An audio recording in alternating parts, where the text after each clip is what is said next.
Hey everyone, welcome. We're getting this commentary underway. Super excited to be here. Welcome to the Game Kastle 1K here in Austin, Texas.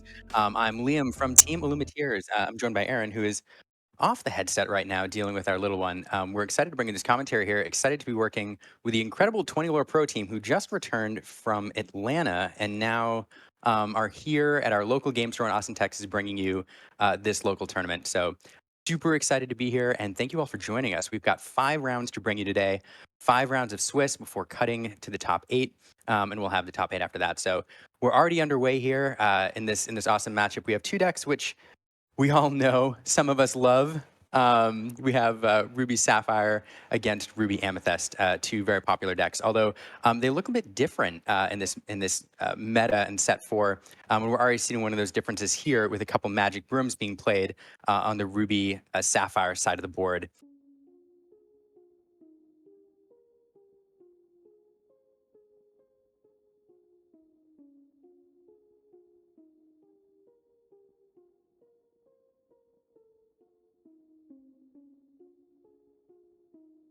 So this is a pretty classic matchup. A lot of us are used to seeing these 2 decks against each other because they've been very popular for a while.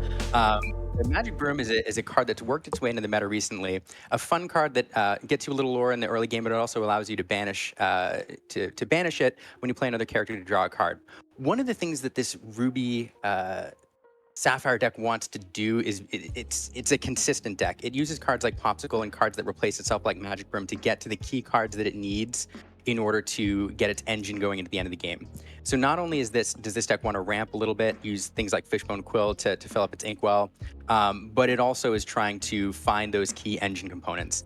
On the other side here, so I do notice we have them flopped a little bit. We have the color combinations flopped on the top, so you'll notice the Ruby Sapphire players playing on the left and the Ruby Amethyst players playing on the right there.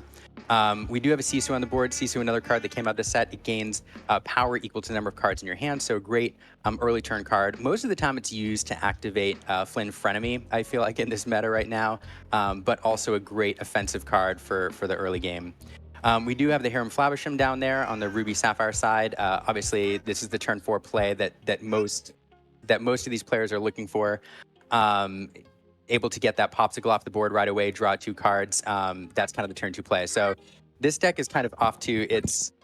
You're my daughter in the back. This deck is off to its textbook start here with a first turn Popsicle, second turn 1 chip ahead to ramp, and then third turn Flabbersham there to draw 2 cards. So this deck doing exactly what it wants to do on the Ruby Sapphire side.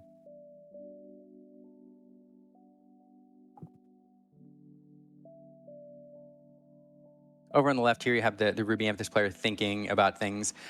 What's really interesting about the Ruby Amethyst deck, rather, we're used to seeing it as more of a control deck. I think in set 1, it was like the control deck. It went long games with Ursula's Cauldron. It really wanted to get to that end game and then just take control.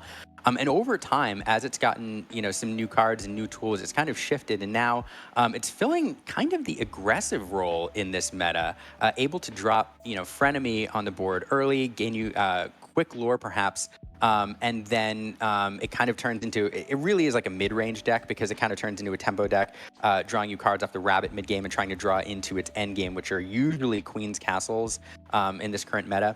But it's a very, very different flavor of Ruby Amethyst deck than we've seen in the last few sets. It plays very differently. With the simple addition of Flynn Rider, kind of changes, and the Sisu at the top end kind of changes things.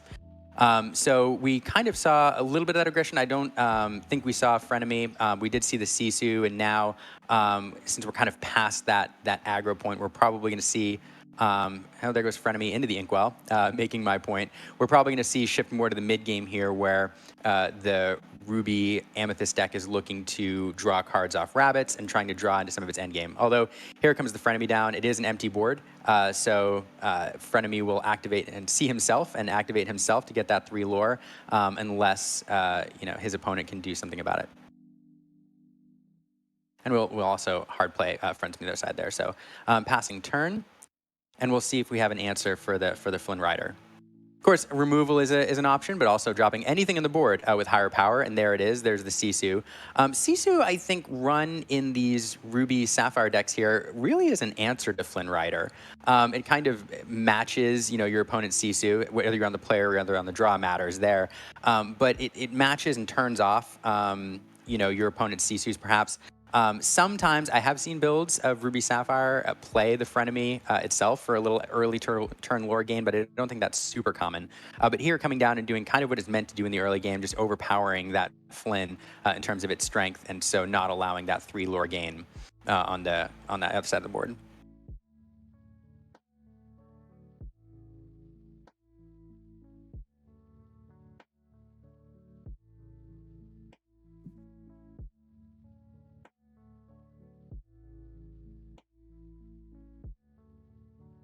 Yeah.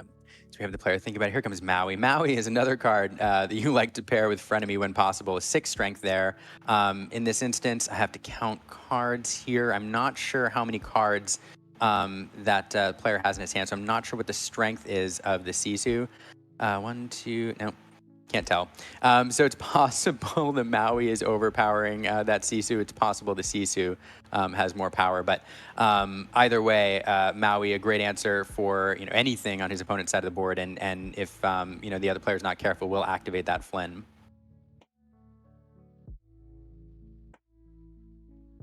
This is a really interesting matchup once you get into the mid game here, because once you're kind of past that aggressive stage, both players are kind of trying to set up their end game engine.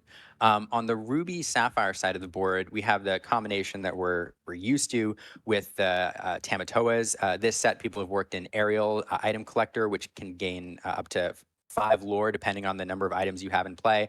But you're really looking to set up the Flowersham, item combo, perhaps Tamatoa pulling things back, but then Lucky Dime to be able to close out the game very, very quickly. Fishbone Quill, another card that this deck likes to have as it draws cards off Flaversham, getting extra cards into the Inkwell so it can do some big combos in the end game. But so this deck is really trying to set up this end game combo, this end game engine, and it wants to do just enough control, whether it's with Be Prepareds or other spot removal, to keep the opponent under control and allowing them to achieve their win condition. In this situation here, once we hit the mid game, the Ruby Amethyst player is kind of doing the same thing, except the end game engine is a little different. It generally consists of castles right now, and this deck uses castles as finishers.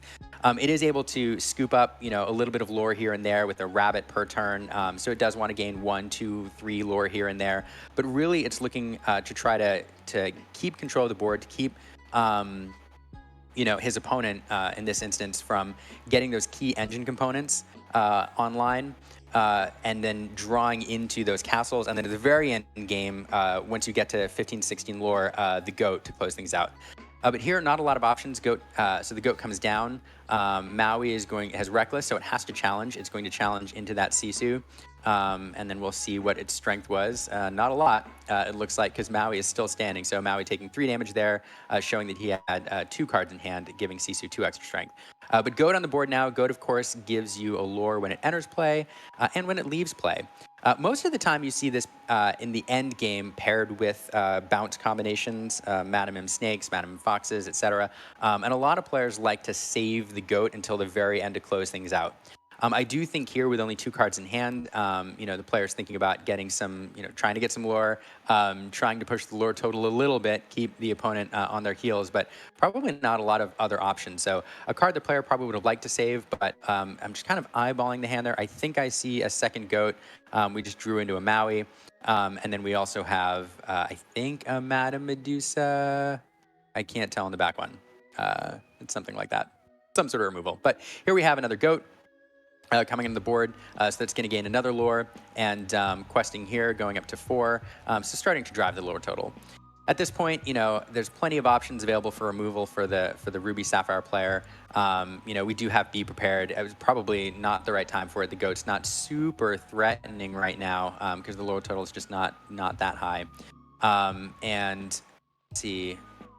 Madame Medusa, of course, a great option to remove a 3-strength character. The Goats with 4 strength, though, not able to be removed by Medusa. So, but no other answers there. So I think both players right now are looking for their card draw. The Ruby Sapphire player looking to draw into a Flavisham, perhaps trying to use it to draw 2 cards on entering play, and then keep drawing cards with it as long as possible. Because I think the player's trying to draw into her answers. And then on the other side, I think a rabbit is something that the Ruby Amethyst player would love to see. But here we have drew into a fox, which is not a bad card to draw when you have a goat on the board. The goat quests, is removed from play with the fox, and then comes back into play, gaining a net total of 3 lore off that character. So really starting to drive the lore total now into a comfortable position for the Ruby Amethyst player.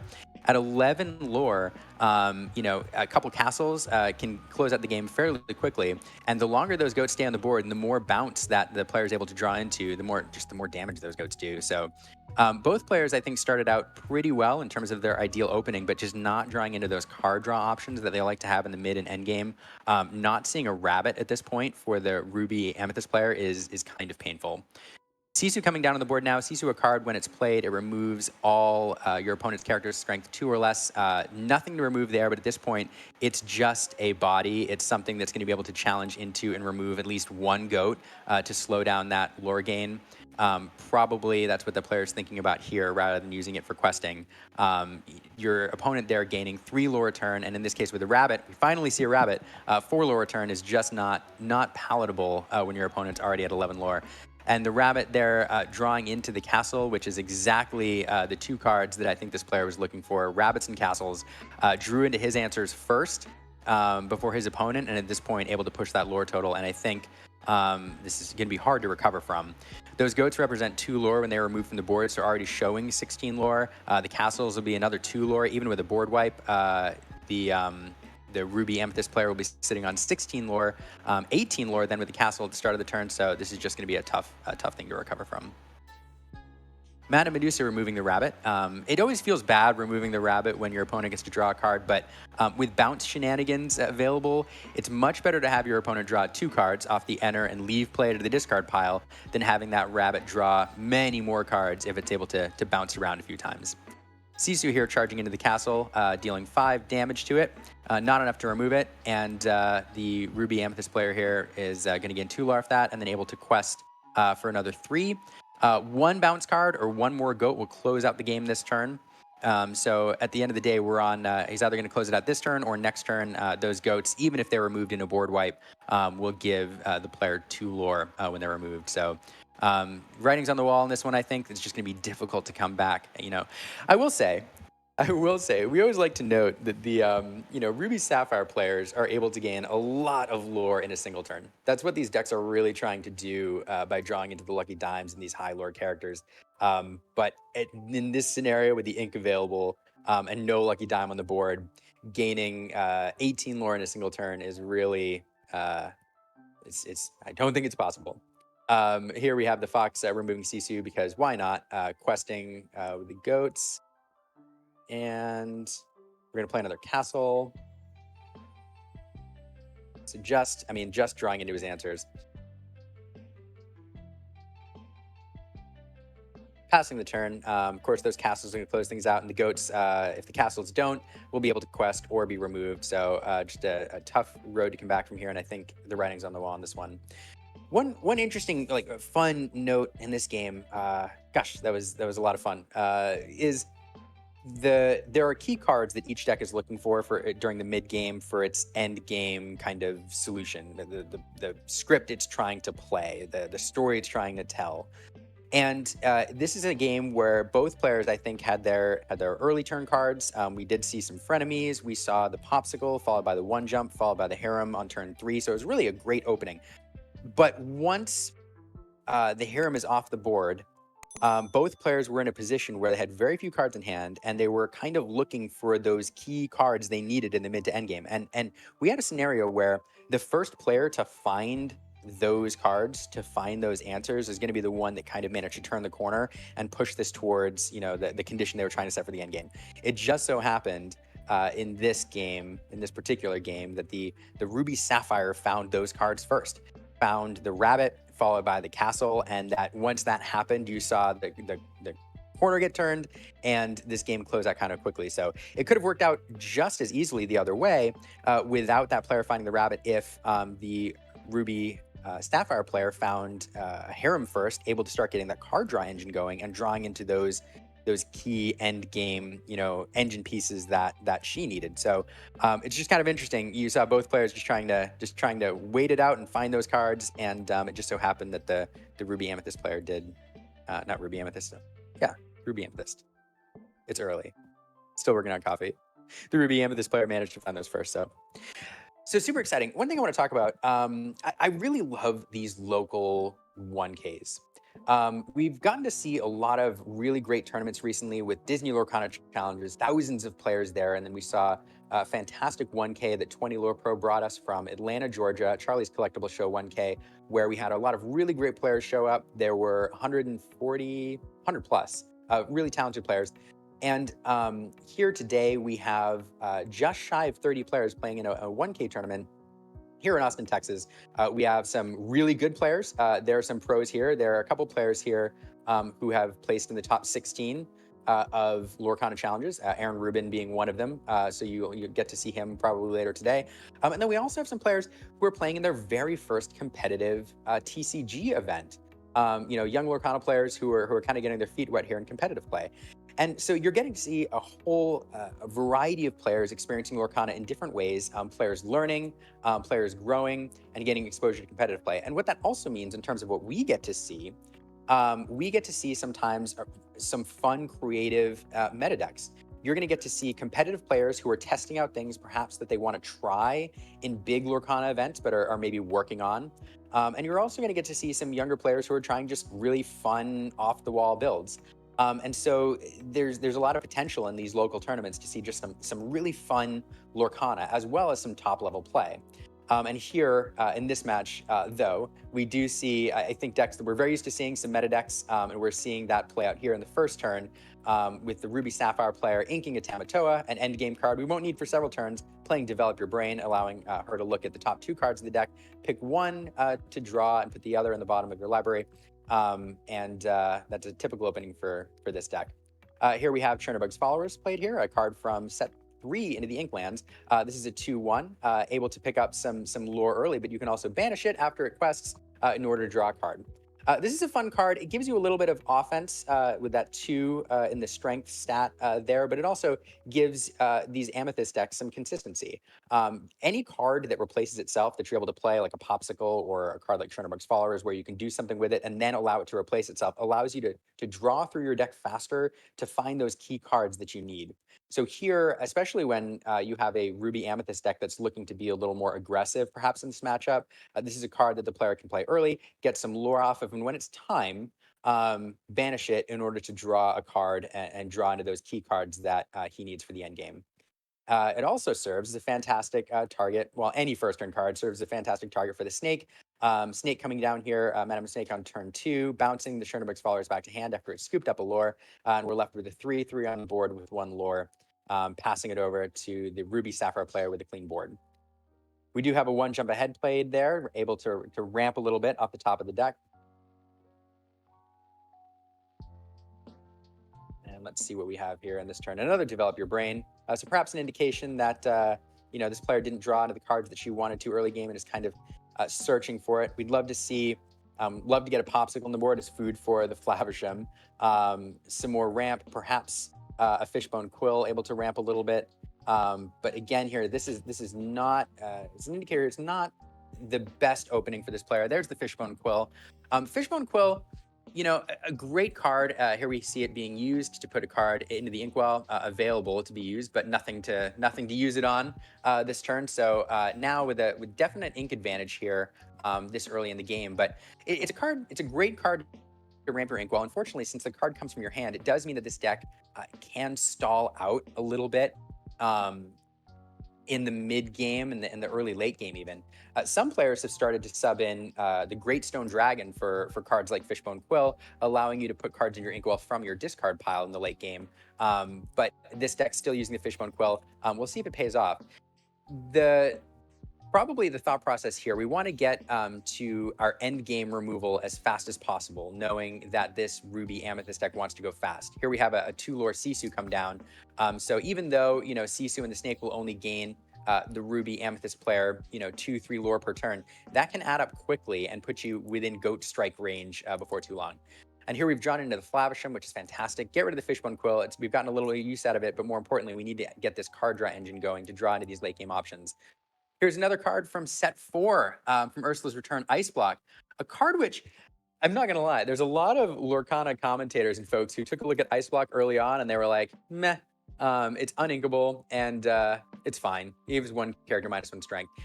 But coupled with other cards that came out, specifically cards like Sisu, which want your opponent's characters to have low strength, and now you can do some shenanigans with it. So it's also a 1-cost card that feeds, that benefits cards that care about items like Ariel, Item Collector, or Tamatoa, Treasure Collector, but it also is a Flavisham target as well. Unfortunately, Flavisham being removed here by Brawl, not able to do any more card draw. And that's going to hurt a little bit because this deck really wants Flavisham to stick around for a turn or two. But now we're into be prepared territory. So when we get to this point in the game, anytime you're playing a Ruby deck and you get to turn 6 or 7, it becomes a slightly different game because there's a lot of removal options that open up for the Ruby player. The big one that we all think about, of course, is be prepared. The board wipe is now on the table or available to be used, but there's also other removal at turn 6, like Madame Medusa, Lady Tremaine, which are available to the Ruby player once you get to this ink total. So now the Ruby, the Ruby Amethyst player, gosh, colors are hard today. More coffee needed. The Ruby Amethyst player has to think about getting his opponent to play the be prepared on his terms. And by that, I mean, you want to push your lore total a little bit higher each turn and perhaps play out 1 or 2 more characters each turn, not overextend yourself, but keep pressing your advantage so that your opponent plays the be prepared and then you have the response, in your hand. This is not the time, once you get to this point in the game, this is not the time to overextend and to play everything out on your hand and try to close the game really, really quickly, because you could end up overextending and being left in the dust when you have no response. So, but here we're seeing this player banish the brooms upon the entrance of Frenemy. Frenemy coming into play, and with an empty board, staring at an empty board, his Sisu and his Snake are going to activate that Frenemy and gain 3 extra lore unless his opponent does something about it. But this is exactly the type of card which invites, which requires a response. 3 lore off the Frenemy and then a 4th lore on questing is a lot to give away.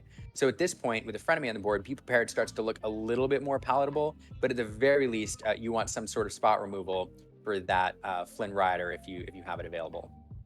And there's the Be Prepared, clearing the board. And at this point, with nothing to sing it, that's going to be probably the preponderance of the ink available there. And unless we have another popsicle or something to play, we're going to pass the turn and allow your opponent to respond here. So back to the Ruby Amethyst player. Ruby Amethyst player probably knew that was coming, thinking that overextension was coming. And oh man, I'm getting a look at the hand for the first time here, and I'm seeing 3 Be Prepareds. Oof. So a little bit of a challenge here. Goat comes on the board. Just at this point, I think it might have been the only character available. I can't see what the Amethyst card is there, but Goat coming down, able to gain another lore. We're now sitting at 10, and we'll continue to quest and gain lore unless there's a response. But friends from the other side going into the Inkwell. Interesting choice. Trying to get the ink a little higher. Okay. And now passing it back over. Madame Medusa, though, here's a perfect example of why Ice Block is interesting. Madame Medusa there banishes characters with 3 strength or less. Goat sitting at 4 strength, obviously not targetable by Madame Medusa unless we leverage the Ice Block. So I'm assuming that's what happened here. We just don't see the Ice Block exerted, but that would be the play there, is leveraging Ice Block to reduce the strength of the Goat to allow Madame Medusa to remove it there. So again, a fun little card that didn't seem super useful when it first came into play, but coupled with Madame Medusa and Sisu allows you to do some shenanigans. So some shenanigans is what we saw there to get that Goat off the table. And the problem for the Ruby Amethyst player here is just we really need to draw on some cards, some card draw, or perhaps a castle to start to close out this game, because those 3 Be Prepareds are just 3 rocks at the moment. They'll come in useful later, but little bit of a challenge here. So here's a card we've seen for the first time today. This is Sisu Daring Visitor, a 1/1 with evasive. And when you play this character, you can banish chosen opposing character with 1 strength or less. A fun little card. It can target things like Flaversham in this meta, but also serves as a Sisu shift target. We know that the Sisu dragon is being run here and able to shift on that Sisu for cheap. And that might be an option that we see later on if you're looking to get that card out for, or you're looking to couple that card with the ice block for some removal. It's a play that we might see again. We know there's a goat sitting in hand there, so who knows? It's another card that might make goat vulnerable to another Mana Medusa or something. But at this point, gosh, the Ruby Amethyst player is in another position, as we talked about last game, needing to draw into these answers. Would love to draw another friend. Would love to draw a rabbit at this point. I think those are 2 cards that we'd really like to see. A castle would be nice, but at this point, the board is being built on the other side here, and we have the cards to respond to castle. But we do know there are 3 Be Prepared. So with this board presence, especially with the Sisu on the board, I'm sure that with 3 Be Prepareds available, one of them looks kind of tempting right now, because the Ruby Sapphire player is showing 5 lore on the board with those characters, and yeah, that's probably what we'll see. So there goes. We have another board reset, playing one of the 3 Be Prepareds available, and clearing the board and passing it back over to his opponent. Now, again, we talked about, planning for the Be Prepared. I'm sure the Ruby Sapphire player was thinking Be Prepared as well and was thinking about the dangers of overextending. So probably has a response here. But just like last game, we talked about both players needing to draw into, those key mid and end game cards. I feel like we have the same situation here where we really need to get the card draw going, or at the very least, a lucky dime on the board to start activating it as you play characters each turn. So kind of looking for those cards. And on the other side, we need to draw in some castles, and we would really love to get a rabbit on the board that allows us to get, to refill the hand a little bit. But this is also the point of the game where once you're at 12 lore, where the Ruby Amethyst player is more than happy to. So I'm gonna pause there. I'm gonna go back and talk about this play. So we have 2 ice blocks on the board now. So Sisu removes all characters with 2 or less strength. Sisu removing the Chernobog's followers, and then we use the ice blocks to reduce the goat's strength by 2 collectively, allowing Sisu to remove both of those. So again, another payoff for the ice block. We do have a Queen's Castle come down. The Ruby Sapphire players is probably happy they have Sisu on board to deal 5 damage to that. Would love to have a Maui to allow us to clear it in one go. Grandma Tala here, allowing us to look at the top 2 cards of our deck, pick one to put in hand, and the other in the bottom of the library. Maui would be a card that she would love to see. Again, the castle, giving your opponent 2 lore, no card draw off, it doesn't feel that bad, except we are at 13 lore now for the Ruby. There's the Maui that we were looking for, and that's a great card in this scenario. Allows us to get rid of that castle, and that will prevent that lore gain. When you get to 13 lore against any deck with a goat in it, you really want to prevent any more lore gain if possible, because anytime you're within 3 or 4 lore from winning the game, a goat bounce will really get you there, and that's something you're looking to avoid. So here we have a second Be Prepared to get rid of that 3 lore Sisu, and now followed by a Developer Brain. So I know the Ruby Sapphire player is only sitting at 3 lore here, and so you might say that even 5 lore isn't a whole lot to give up. Of course, I know most of us are thinking that Be Prepared is probably the right play, but the problem is when you're playing a deck with Lucky Dime and you turn it over to your opponent with a 3 lore character on that board, you're able to double up that 3 lore or any high lore character, and that's just not palatable.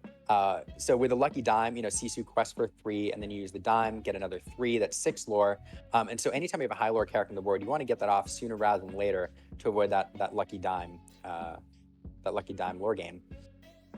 Be King Undisputed, another card in set 4, forcing his opponent to choose and banish a character. It's always great getting rid of your opponent's character, but when they only have 1 in play, the choice becomes pretty easy. And in this case, the Flaversham banished to the Be King Undisputed, a card that the Ruby Amethyst player is more than happy to get up the board after a single card draw. Getting that Flaversham to stick is really what the Ruby Sapphire player wants to do at this point. to just, I mean, there's 3 items sitting there available to continue getting that card engine going. And so losing, I think, the second Flavisham here is kind of painful.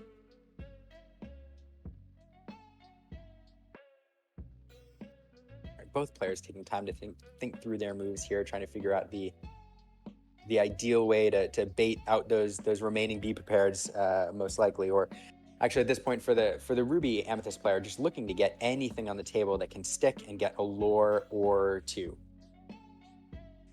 We have a Maui available there, to be prepared still. So we do see Maui played with the Sisu. Rethinking them. There comes the Maui. All right, Maui's in play. And then perhaps looking at the ink there, perhaps we didn't have the ink for the Sisu, and probably not, because we did play Be King Undisputed. So, right. So here we have How Far I'll Go, a card that allows you to look at the top 2 cards of your deck. 1 card goes in your hand, the other goes into your inkwell.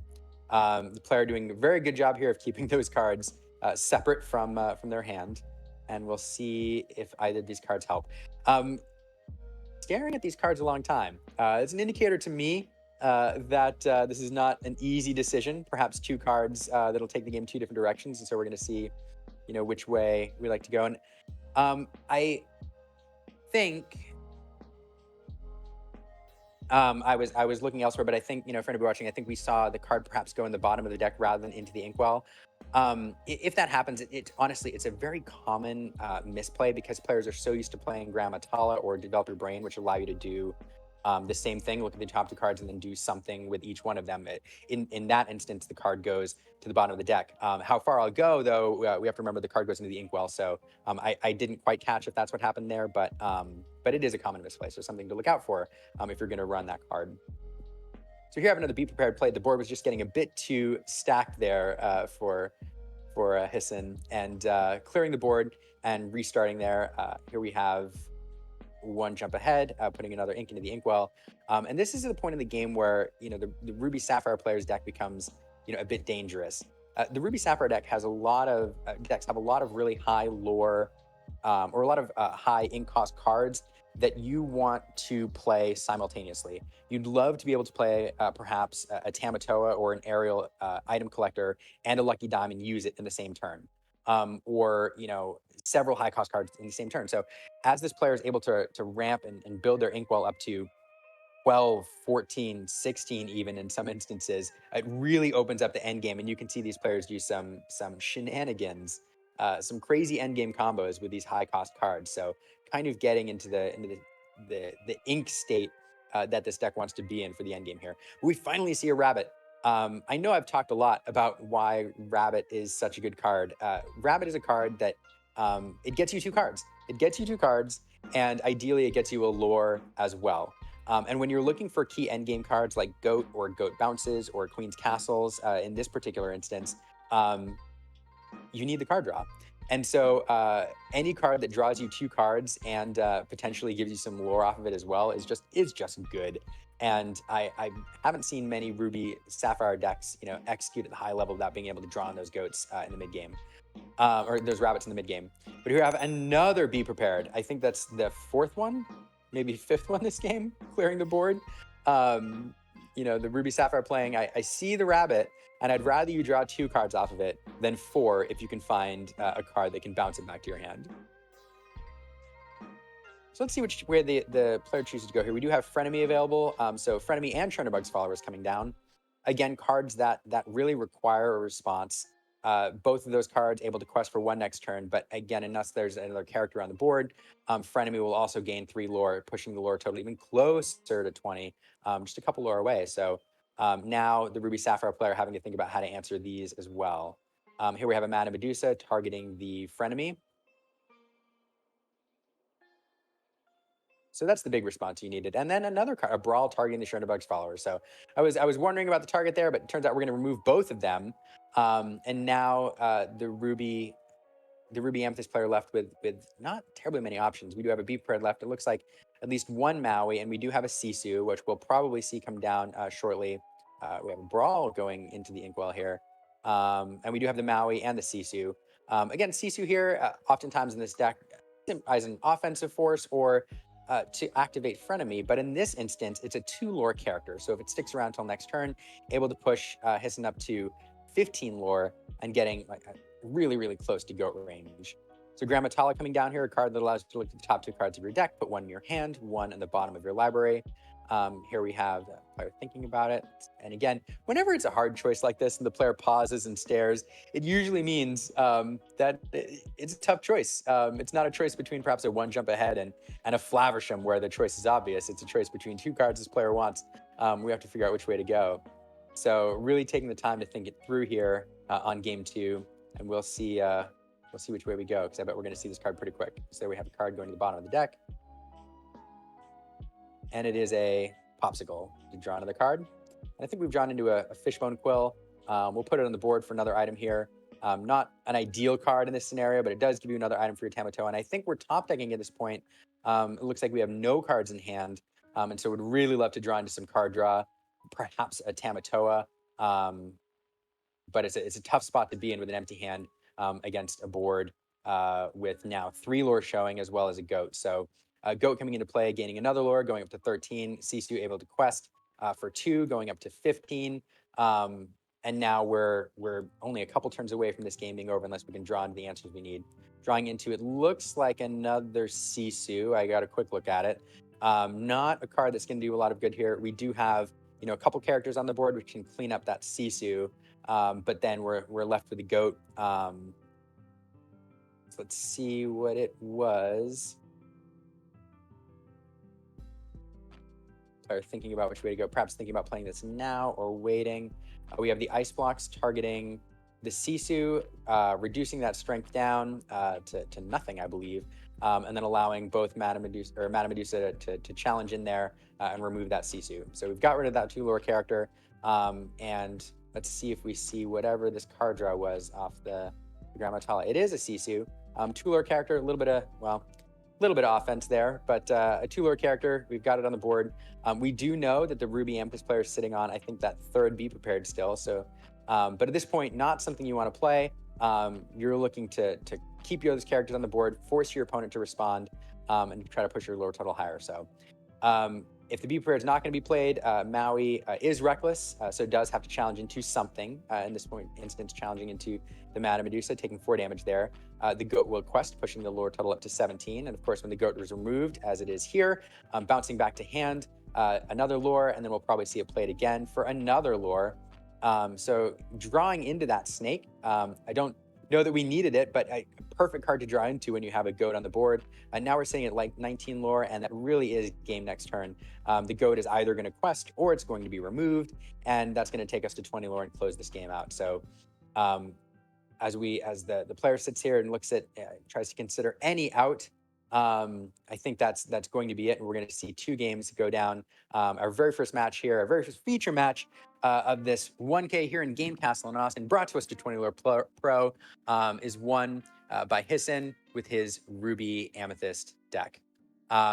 Again, a fantastic deck. I really love the way it's been retooled in this meta to be a bit more of a mid-range deck and a little more on the aggressive end of mid-range with the Sisus and the Frenemies, and we're seeing it pay off here against a matchup I think that it likes quite a bit. But yeah, probably a tough matchup there for the Ruby Sapphire player, and again, just not drawing into the cards that she needed to kind of close out that game. That's round 1 of 5 Swiss rounds before we go into the top 8.